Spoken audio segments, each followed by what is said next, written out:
26 फरवरी 2026 को इंडिया के market regulator SEBI ने ऑफिशियली अनाउंस किया है सोल्यूशन ओरिएंटेड फंड्स कैटेगरी को डिसकंटिन्यू करके एक नई कैटेगरी इंट्रोड्यूस की जा रही है, लाइफ साइकिल फंड्स। आज हम समझेंगे इस रिफॉर्म को जो सोल्यूशन ओरिएंटेड फंड्स को रिप्लेस करके लाइफ साइकिल फंड्स इंट्रोड्यूस करता है। सेबी ने रिटायरमेंट और चिल्ड्रन कैटेगरी के फंड्स को रीस्ट्रक्चर करने का डिसीजन लिया है।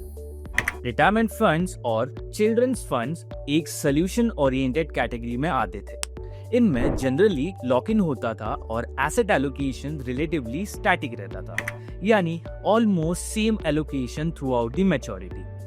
अगर इन्वेस्टर को एज या गोल के हिसाब से इक्विटी कम करनी होती तो फंड स्विच करना पड़ता था, जिससे टैक्सेशन इम्पैक्ट भी आ सकता था। एग्जाम्पल के लिए कोटक म्यूचुअल फंड का कोटक रिटायरमेंट सेविंग फंड ये पॉपुलर रिटायरमेंट ओरिएंटेड स्कीम था जो सोल्यूशन ओरिएंटेड कैटेगरी के अंडर ऑपरेट करता था। मान लीजिए इन्वेस्टर ने 35 साल की एज में हायर इक्विटी ऑप्शन चूज किया, लेकिन 50 से 55 की एज के पास आते आते उन्हें रिस्क कम करके डेप्थ एक्सपोजर बढ़ाना है। इस सिचुएशन में उन्हें स्कीम के अंदर ऑप्शन स्विच करना या किसी दूसरे फंड में शिफ्ट करना पड़ सकता था, और अगर ये स्विच रिडेम्पशन ट्रीट होता है तो कैपिटल गेन टैक्स का इम्पैक्ट भी आ सकता था। इसी ऑपरेशनल और टैक्सेशन कॉम्प्लेक्सिटी को एड्रेस करने के लिए लाइफ साइकिल फंड्स का फ्रेमवर्क इंट्रोड्यूस किया गया है। अब समझते हैं क्या चेंज हो रहा है। लाइफ साइकिल फंड्स में डिफाइंड टारगेट मैच्योरिटी होगी 5 से 30 साल तक। Pre determined glide path follow होगा।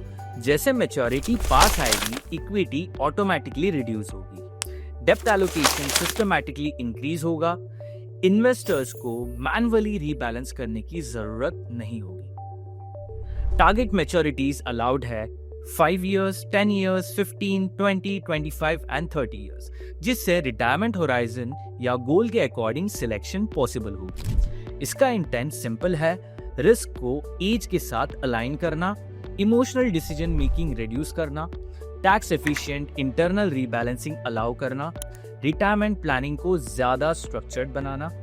ये प्रोडक्ट स्ट्रक्चर रिफाइनमेंट है जिससे लॉन्ग टर्म डिसिप्लिन इंप्रूव हो। स्ट्रक्चर चेंज आपके गोल को सिक्योर करना होता है। अगर आप ऑलरेडी किसी retirement fund including Kotak retirement saving fund में इन्वेस्टेड है तो एएमसी कम्युनिकेशन को ध्यान से फॉलो करिएगा।